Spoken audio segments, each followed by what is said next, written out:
Hello दोस्तों, आज हम बात करेंगे Indira Gandhi national open university के एग्ज़ाम फ़ीस की। यानी कि एग्ज़ाम फ़ीस कैसे फिलअप करनी है, लेट फ़ीस के साथ कब तक सबमिट कर सकते हैं और जिन बच्चों के रीपीयर आ गए उनको कैसे अप्लाई करना है। काफ़ी सारे बच्चों का ये क्वेश्चन आ रहा है, सर हमें प्रैक्टिकल की फ़ीस देनी है, प्रोजेक्ट की फ़ीस देनी है या नहीं देनी है। सारे क्वेश्चन के जवाब दिए जाएंगे। काफ़ी सारे बच्चे इस चीज़ की कन्फ्यूजन में, सर हमारे फर्स्ट ईयर के सब्जेक्ट है वो भी शो कर रहा है, क्या अभी वो भी अप्लाई करने हैं। या फिर काफ़ी सारे बच्चों का ये क्वेश्चन है, सर क्या हम फिर से फीस दे करके अगर एग्ज़ाम देते हैं, यानी कि उस सब्जेक्ट में पास हो चुके हैं, क्या फिर से फीस दे करके हम एग्ज़ाम देते हैं और नंबर ज़्यादा आ जाते हैं तो क्या वो मार्कशीट में ऐड होंगे या नहीं होंगे। ठीक है भाई, तो हर एक क्वेश्चन का आपको जवाब दिया जाएगा। बहुत से क्वेश्चन आ रहे हैं बच्चों को, स्टेप वाइज आपको एक एक चीज़ बताऊंगा। एग्जाम सेंटर कैसे चूज करना है, जो एग्जाम सेंटर में सीट फुल हो गई है उसका क्या सोल्यूशन है, हर एक चीज़ आपको मैं बताऊंगा। सबसे पहले आप देख लीजिए भाई, इसकी लास्ट डेट रहेगी 31 मार्च रहेगी। ठीक है, लेट फीस के साथ रहेगी 30 अप्रैल, जो 1100 रुपये पर सब्जेक्ट और 200 रुपये प्लस पर सब्जेक्ट, यानी कि 1300 रुपये पर सब्जेक्ट आपकी फीस लगेगी लेट फीस के साथ। अभी 31 मार्च तक टाइम है हमारे पास, अप्लाई कर देना। तो ये रहेगी भाई इसकी फ़ीस 200 रुपये पर सब्जेक्ट इसकी फ़ीस रहेगी। उसके बाद में अगर आप प्रैक्टिकल सब्जेक्ट है तो 300 रुपये 4 क्रेडिट तक, 500 रुपये 4 क्रेडिट से ज़्यादा है तो सब्जेक्ट 500 रुपये। सेम उसी तरह ही प्रोजेक्ट का है 300 और 500। ठीक है भाई, ये क्रेडिट का क्या फंडा है बेटा, आप अपना इग्नू पे की साइट पर जाकर के एडमिशन स्टेटस चेक करोगे तो वहाँ पे लिख रखा है आपका कौन सा सब्जेक्ट कितने क्रेडिट का है। ठीक है, चेक कर सकते हो आप। अब बात करते हैं उसके बाद में भाई एग्जाम सेंटर कैसे आपको निकालना है। ठीक है, तो भाई एग्जाम सेंटर निकालने के लिए यहाँ पे जो आपका पोर्टल ओपन करते हो यहाँ पे लिख रखा है भाई, click here to view list of examination centre. ठीक है, जैसे ही इसके ऊपर आप क्लिक करते हो ये वाला पेज ओपन हो जाता है। यहाँ पे आरसी, ठीक है, यानी कि रीजनल सेंटर का नाम आपको भरना है, जिस रीजनल सेंटर के अंडर में आप पेपर देना चाहते हो। उसके बाद में अपनी सिटी का नाम, मैंने यहाँ पे हिसार भरा तो हिसार के ये कोड दिखा रहे थे वही वहाँ पे। तो अब उनका एड्रेस भी आ गया है, कौन सा सेंटर कहाँ पे है, एड्रेस आ गया है, नाम आ गया है, ये देखो पूरा एड्रेस आ गया है, ये चेक कर सकते हो आप।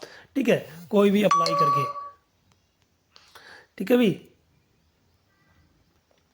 ये देखने के बाद में वही मैंने देख लिया कोड, उसको देखने के बाद में यहाँ पे मैंने वही प्रोसीड कर दिया अभी फिल करने के लिए एग्जामिनेशन फॉर्म को।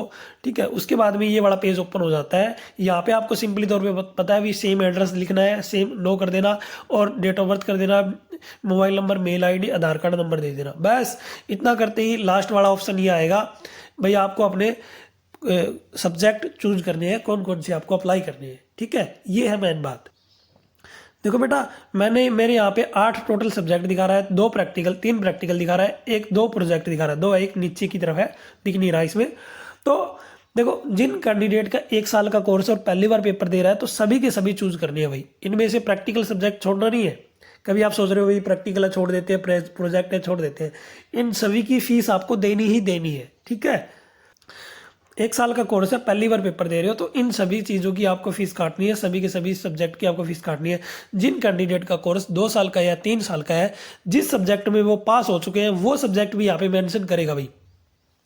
यानी जो कैंडिडेट बीए कर रहे हैं, एमए कर रहे हैं या कुछ भी कर रहे हैं और जिस सब्जेक्ट में वो पास हो चुके हैं उस सब्जेक्ट की फीस उसको नहीं काटनी है। कभी आप सोच रहे हो भाई फीस काट देते हैं, फिर से एग्जाम दे देते हैं, नंबर ज़्यादा ले लेते हैं और मार्कशीट में नंबर ज़्यादा आएंगे, ऐसा नहीं होता भाई, नहीं आएंगे। जो पहले वाले नंबर थे वही रहेंगे। ठीक है भाई, जो आपके पहले नंबर आए हुए हैं ना, ग्रेड कार्ड चेक करना, ग्रेड कार्ड में जिस जिस सब्जेक्ट में आप पास हो उसकी फीस मत काटना। ठीक है, क्योंकि यहाँ पे तो सभी के सभी सब्जेक्ट दिखाएगा भाई। आप अगर आप बीए कर रहे हो, एमए कर रहे हो या फिर एमएससी कर रहे हो, कुछ भी कर रहे हो, यहाँ पे सभी सब्जेक्ट दिखाएगा। आपको उसी सब्जेक्ट की फीस काटनी है जिस सब्जेक्ट में या तो आपके रीपीयर आई हो या फिर आपको फ्रेश वो एग्जाम देना हो। ठीक है भाई, तो ये था भाई फॉर्म। सिंपल तौर पे प्रैक्टिकल की फीस आपको देनी है, प्रोजेक्ट की फीस भी आपको देनी है। ठीक है, हर एक चीज़ की फीस आपको देनी है। अगर आप ये सोच रहे हो पहले मेरे इस एग्ज़ाम में कम नंबर आए हैं, दोबारा से फीस भर के मैं इस एग्ज़ाम को देता हूँ तो मेरी मार्कशीट में ज़्यादा नंबर हो जाएंगे, बिल्कुल भी नहीं होगा भाई। जिस कोर्स में आप पास हो चुके हो, कोर्स मतलब सब्जेक्ट में पास हो चुके हो, उसमें आपको फिर से अगर एग्ज़ाम देते हो तो नंबर वही रहेंगे जो पहली बार में आए हैं। ठीक है भाई, ये मैंने अप्लाई कर दिया भाई, ये देख लो, ये मैं अप्लाई कर चुका हूँ। ठीक है, टोटल 8 सब्जेक्ट है। ठीक है, 3 प्रैक्टिकल है, 2 प्रोजेक्ट है। सारे के सारे अप्लाई करने के बाद में ये वाले आ गया भाई पेज, ठीक है। अप्लाई कर दिया, ये वाला पेज ओपन हो गया। यहाँ पे टोटल फीस कटेगी मेरी 3100 रुपये। ये सब्जेक्ट यहाँ से आप चेक कर सकते हो, नाम, डेट ऑफ बर्थ, ये सब चीज़ें मैच कर लेना। पे नाउ, पे नाउ के ऑप्शन में जाते ही आप पे कर देना, आपका एग्जाम फॉर्म है वो सबमिट हो जाएगा। एक चीज़ रहेगी भाई, वो बता देता हूँ क्या चीज़ रहेगी। जैसे मान लीजिए भाई आपका जो है जिस एग्ज़ाम सेंटर में आप फॉर्म अप्लाई कर रहे हो वहाँ पे सीटें फुल हो गई है, तो क्या करें। देखो बेटा, आप है ना 2 एग्ज़ाम सेंटर में भी अप्लाई कर सकते हो, यानी कुछ एक सब्जेक्ट एक एग्ज़ाम सेंटर में, कुछ एक सब्जेक्ट दूसरे एग्ज़ाम सेंटर में। जो लास्ट में आप अप्लाई करोगे ना वहीं पे ही आपका वो एग्ज़ाम होंगे। यानी कि भाई हिसार में 2 एग्ज़ाम सेंटर है, पहले वाले में सीट कम है, दूसरे वाले में नहीं है, ठीक है। तो क्या करना है आपको, मान लीजिए आप हिसार में भाई 5 सब्जेक्ट के पेपर आप यहाँ दे सकते हो, सीटें हैं, और 5 के मैं यहाँ पे भरता हूँ। तो बेटा पहले आपको नीचे वाला भरना है, ठीक है, नीचे वाला 5 सब्जेक्ट, फिर ऊपर वाला, क्योंकि लास्ट में जो फॉर्म भरोगे ना एग्जाम सेंटर वहीं पे आएगा। यानी कि अप्लाई 2 सेंटर में कर सकते हो, 3 में भी कर सकते हो, 4 में भी कर सकते हो, सब्जेक्ट अलग अलग रखना भाई। कभी आप एक ही एग्जाम सेंटर में सेम सब्जेक्ट भर दो, ठीक है। 2 सेंटर में अप्लाई कर सकते हो, 3 में भी कर सकते हो, 4 में भी कर सकते हो। जो सेंटर आप लास्ट में अप्लाई करोगे पेपर आपके वहीं पे होंगे, समझ गए।